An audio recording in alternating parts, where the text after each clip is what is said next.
Assalamualaikum warahmatullahi wabarakatuh.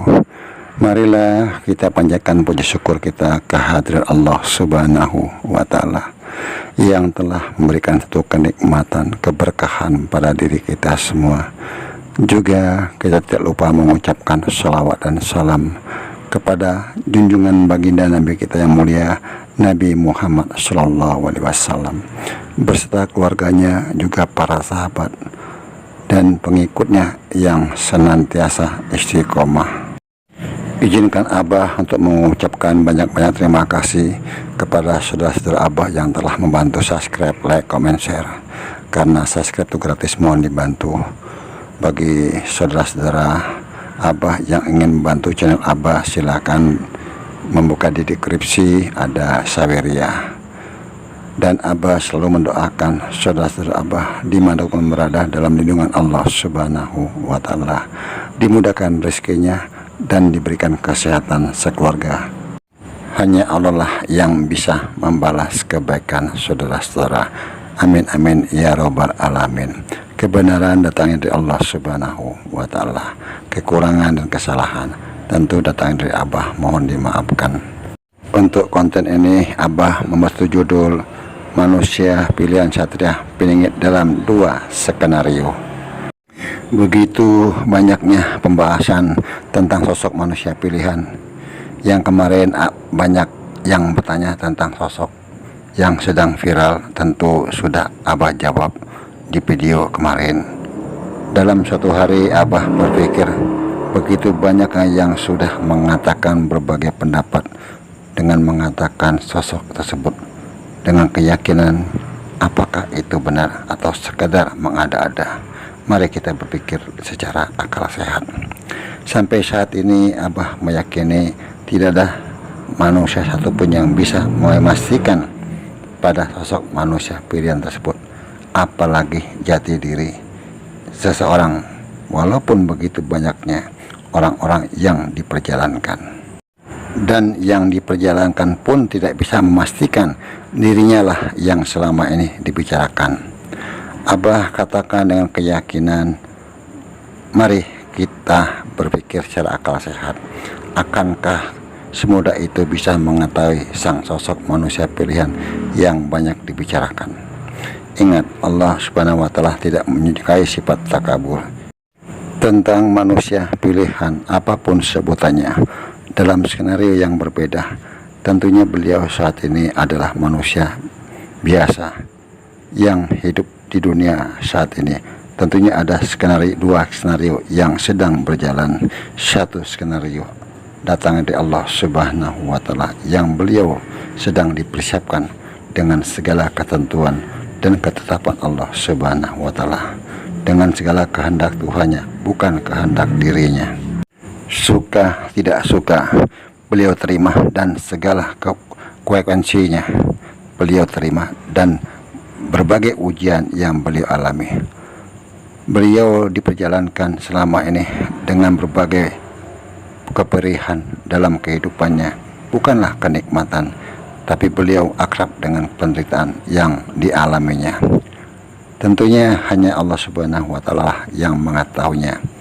Kemudian Abah katakan dalam 2 skenario, yaitu yang kedua di dalam skenario manusia, karena beliau masih hidup saat ini.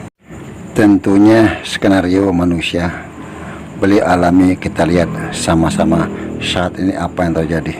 Di zaman Nabi sudah terjadi saat ini, karena kehancuran akhlak sudah melampaui batas, kerusakan di muka bumi. Kenapa bisa terjadi demikian? Apakah ini sudah zaman akhir?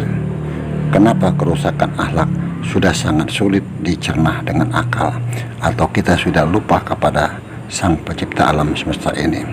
Rasa malu dan rasa takut hilang, seakan-akan kita merasa hidup abadi di dunia ini. Sadar atau tidak sadar, kehidupan tentu ada kematian, karena tidak ada yang abadi.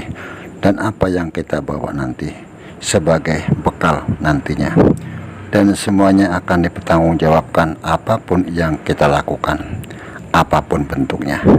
Mari kita sadari semua akan menuju ke sana, walaupun tujuan kita dalam kehidupan ini sedangkan dunia tidak habis-habisnya dan tidak ada kepastian bahwa kita akan dapat apa yang kita inginkan.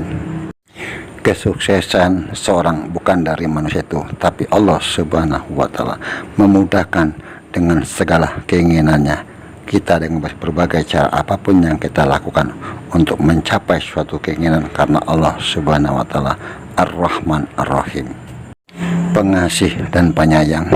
Semua makhluknya diberikan rezeki karena Allah Subhanahu wa Ta'ala sudah ciptakan segala kebutuhan di dunia. Tapi bagaimana cara kita mendapatkannya, itu yang nantinya dipertanggungjawabkan. Begitu juga terjadi pada sosok manusia pilihan yang diberikan ujian dengan kehidupan.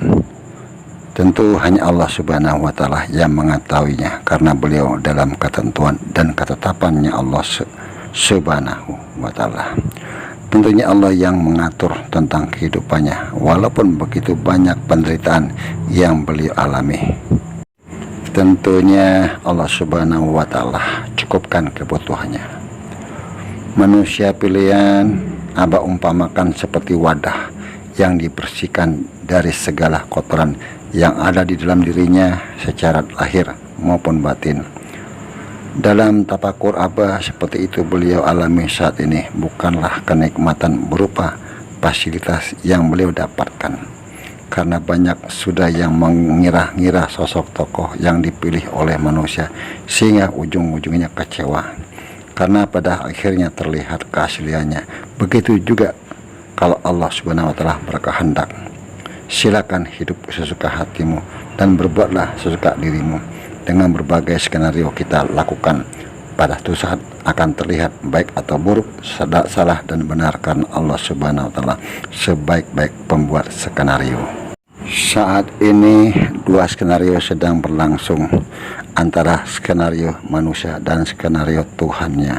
Hanya waktu nanti yang akan membuktikan. Begitu juga tentang manusia pilihan tersebut, apapun sebutannya pada suatu saat. Abah di sini meyakini tidak ada manusia yang bisa memastikan jati dirinya, apalagi keberadaannya. Walaupun sekalipun yang merasa diperjalankan tidak bisa memastikan bahwa dirinya lah sang sosok manusia pilihan tersebut. Mari kita berpikir secara akal sehat, karena kita manusia berkeyakinan yaitu orang beragama. Tentu sulit untuk mengetahui kepastian sosok manusia tersebut. Kalau meyakini boleh-boleh saja, tapi memastikan dengan ciri-ciri fisik itu seakan-akan kita mendahului Sang Maha Kuasa. Jangan sampai kita menciptakan sesuatu argumen ingin diyakini bahwa kita lebih tahu. Bisa jadi kita menyampaikan kebohongan, karena sekali berbohong maka akan ditutupi dengan kebohongan lainnya. Hanya ingin dikenal, apalagi untuk mendapatkan rupiah. Namun semua itu nantinya juga akan dipertanggungjawabkan. Kenapa begitu banyak perselisihan? Dikarenakan lisan yang sangat sulit kita jaga, dan begitu juga dengan fitnah-fitnahnya terjadi saat ini. Merasa lebih benar, merasa lebih baik, sehingga salah dan benar sulit dibedakan, karena kita menginginkan pembenaran bukan kebenaran. Mari kita mulai berpikir dengan akal sehat dan timbulkan rasa malu dan rasa takut pada Sang Pencipta alam semesta. Kemarin pesan-pesan para leluhur sudah Abah bahas dan Abah sampaikan. Tentunya pertama-tama yang diminta adalah perbaikan akhlak. Bagaimana kita membahas tentang sosok manusia pilihan, tentu harus mengerti bagaimana beliau mempunyai perjalanan yang diperjalankan oleh Tuhannya. Mungkin saudara-saudara Abah yang ada di channel Abah bisa memberikan suatu penjelasan atau pemahaman tentang cerita yang sudah Abah uraikan tadi. Dan Abah selalu berpesan, mohon dijaga lisannya. Apapun komentar-komentar dari saudara kita dihormati, dihargai. Kebenaran datang dari Allah Subhanahu wa Ta'ala. Kekurangan dan kesalahan tentu datang dari Abah, mohon dimaafkan. Wallahu a'lam bishawab. Wassalamualaikum warahmatullahi wabarakatuh.